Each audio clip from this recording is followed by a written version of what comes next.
This video is going to be a little different to usual, in that our subject isn't a video game, but a documentary. It is a documentary about video games though. First-person shooter, the definitive FPS documentary, is exactly what that title describes. A documentary on the first-person shooter genre, and how it evolved from its earliest years to its most modern incarnations. I got to see an early screener of the feature after being contacted by its creators. To be clear, this video is not sponsored in any way. All I did is get to see the film before it releases for this review, though I was going to see it anyway because I did actually back this project on Kickstarter way back in 2021. That connection is coincidental though. I just thought it best to be honest and open of where I'm standing here, and to assure you all it won't stop me from giving it a fair review. After all, look what else I've backed on Kickstarter.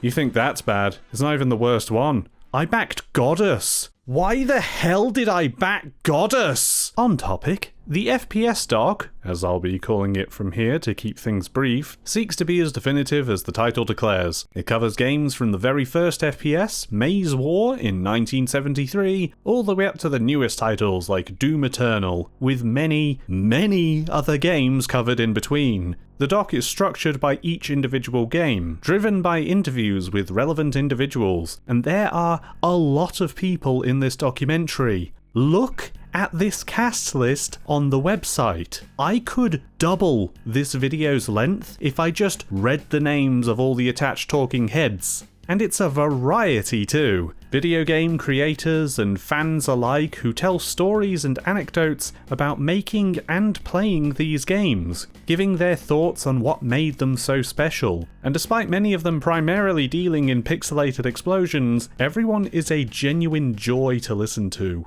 If we wanted to do a body hit, I would tell him to close his eyes, because the last thing you want with motion capture is for someone to tense up. So it was like, just relax and I'm going to shoot you. I would sneak up behind him or sneak up in front of him and literally whack him in the shoulder. And you would then get that push back or that push forward. And sometimes I would literally knock him to the ground. Yeah, he did suffer for his art, that's for sure. It creates a rather beautiful winding path for this documentary that really sucks you in and keeps you invested throughout its over 4-hour runtime. Oh yes, let's not cover up this detail. This is a long and extensive documentary, more than 240 minutes. Not even Scorsese could top this. This was how it was always advertised, even when the Kickstarter was going. So it wasn't a surprise for me when I sat down with it. What was a surprise though is that I did the whole thing in a single afternoon. The documentary is divided into chapters for easy moments where one could stop and take a break before coming back to it. However, that didn't happen with me. I sat through it all, only stopping for human needs like grabbing another pack of mini cheddars and getting some painkillers for my wrist because I ended up filling 10 notebook pages while I was watching. It's quite gripping. The whole thing is a slickly produced feature, edited so naturally as to guide you along whilst also keeping your interest with something new to surprise you at just the right moments. Out of my way, son! Door stuck!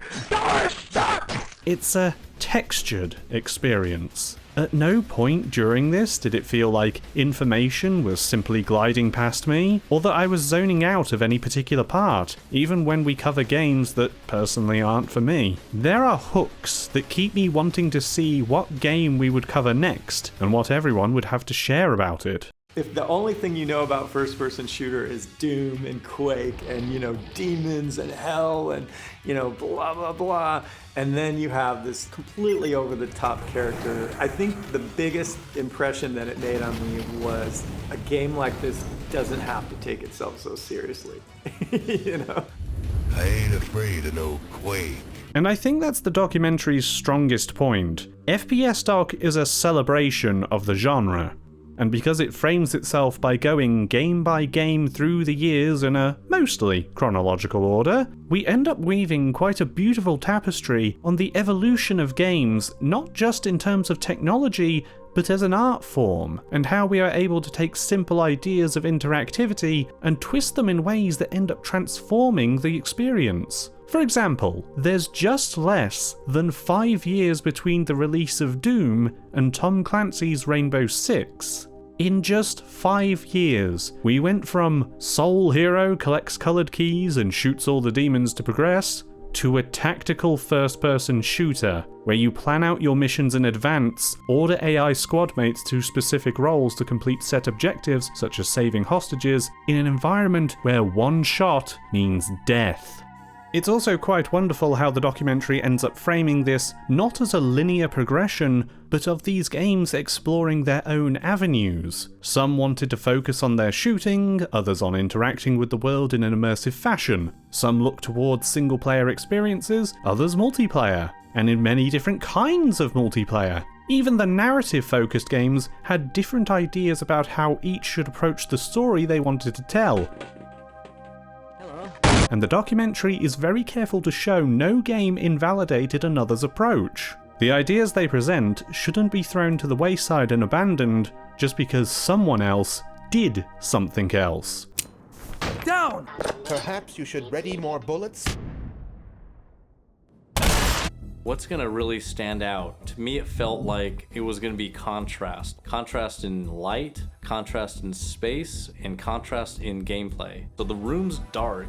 These really high, bright areas have monsters up there throwing fireballs down at you, so we're not on the same plane being attacked. But I needed the player to see it, because it would look really cool to see something that high up. I had the light going and the monsters and the scale, angled walls, all these things that this room could not exist in Wolfenstein. You can see my overall impressions here are enthusiastically and unapologetically positive. I like documentaries, I like shooters, this almost seems like a no-brainer, but I do have one point of minor disappointment, though realistically I know why it has to be this way. This documentary may be 4 hours long, but it also has to cover 50 years of history. The film hits the main heavy hitters of the genre you might expect as a shooter fan, those games that dared to be more and became transformative pillars and points of great inspiration for future generations, but as time goes forward, more and more games are released each year, and so we end up looking past some things, notably most in the 2000s and 2010s. It was about 2.5 hours in before we hit a game from the 21st century, and I knew we would still have a fair bit to cover before we'd even get to Halo, which gets a much-deserved extended segment detailing not just Halo the game,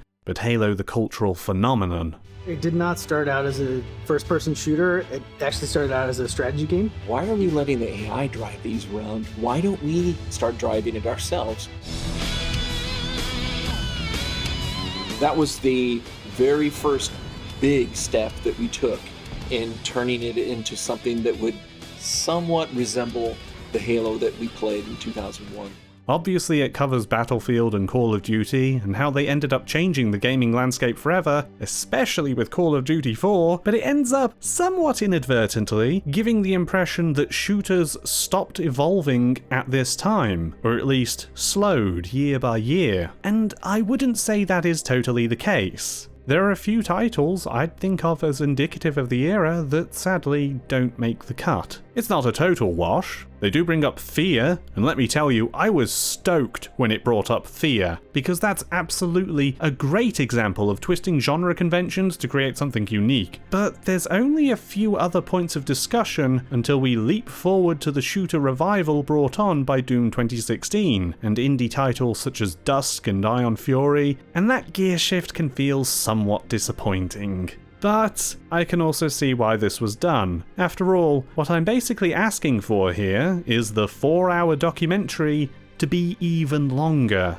I am a shooter fan. I have titles committed to memory that the majority of the modern gaming landscape has more or less forgotten about. Cuts have to be made in a project like this without listening to hyperactive weirdos like me who could talk about why they love a game for hours, and what is present here are the games, people and touchstones that are worth talking about in the objectives of this feature. Would this documentary have really been improved with an extended segment on the tech-first shooter era of the 2000s that brought us the likes of Doom 3 and Rage, or Far Cry and Crysis? Perhaps there could have been a whole chapter solely dedicated to Dick Marcinko's Rogue Warrior. Would that have made things better?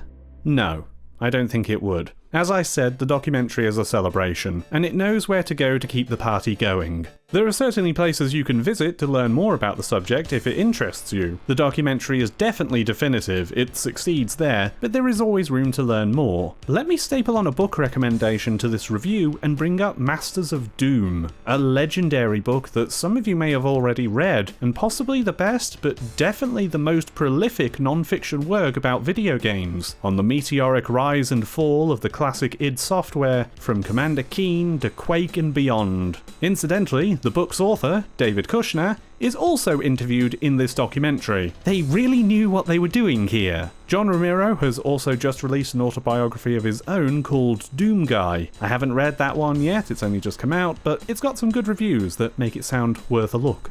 Honestly, I could spend all day talking about this and shooters in general, but I do think you should see this documentary for yourself. The FPS doc is a great tribute, like a mural to the pioneers of the genre and the community that surrounds it. Clearly made with love and passion, and it keeps you invested to see more. If you're a fan of shooters, or just want to know more about the history of the genre, or just games as a whole, this is an easy recommend. I've only talked about the broad strokes, but it's the little stories from its many interviews that actually make the whole package worth it. The length might seem intimidating, but it never feels like it's as long as it actually is. The runtime is earned, and at no point did I think something should have been cut or trimmed down. However, I do need to stress a few things about this documentary's release. Firstly, it's currently on a limited availability for pre-order, only until August 1st, shipping about a month or two later depending on if you want it digitally or physically. I wish I'd gotten this video done sooner, but ended up getting stuck on a bridge. I have spoken to the documentary creators, and there will be flash sales to pick this up in a few months after the main release, as they do with all of their movies. They have also released prior films of theirs, such as In Search of Darkness, on streaming platforms, though there's no firm plans to announce just yet. Secondly, this is quite pricey. The cheapest option for just the digital edition of the film in the pre-order campaign is $49. Now, this does come with the soundtrack by some very talented artists, and you also get your name in the credits regardless of what edition you buy, but I can understand this is a lot of money. The company that makes this, Creator VC, makes these documentaries with fans, enthusiasts, and collectors in mind, and they wouldn't be able to make these projects without these loyal supporters. It's a chance for passionate cult circles to learn more about their interest and get new insights from the mouths of their creators. But again, I know this will still be a lot for some people. For what it's worth, as someone who did actually pay for his copy 2 years ago, I feel I did get my money's worth here. But you know for yourself what price you're comfortable with paying. I think I'll update the video's description and pinned comment with information about how to see it in the future, as I do think it's really worth watching, and it'd be a shame for me to enjoy it so much and then there's just no way for me to actually share it with people. Let me close this video by saying I think I would love to see more documentaries like this in the video game space. Something like the history of fighting games, for example. It'd probably be a bigger production since you'd need to fly around the world and speak to people of many different languages, but that's something I'd love to see. From humble beginnings to the explosion of 90s games from all directions, the revival of the genre with Street Fighter 4, and all the way to today, where things have never been stronger and people are competing for $1 million prize. You want to talk about a rich and diverse sphere of fans too? You don't get any better than the fighting game community. I'm a bit off topic here. First-person shooter, the definitive FPS documentary is, as I said before, exactly as the title describes itself. Thank you for watching, and happy fragging.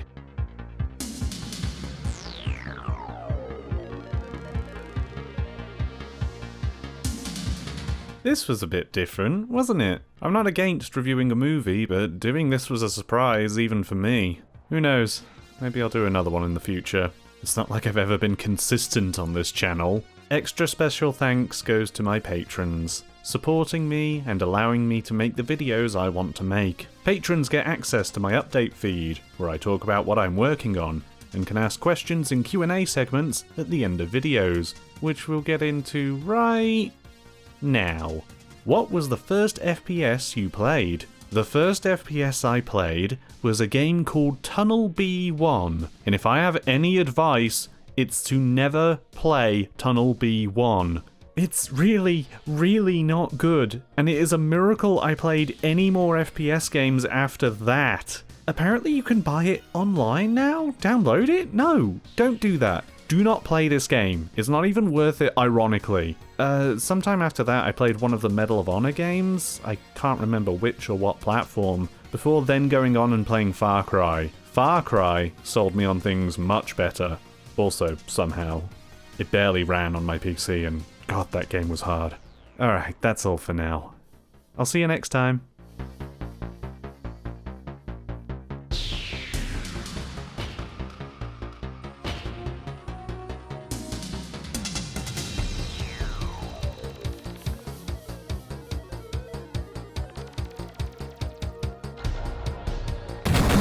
Hail to the king, baby.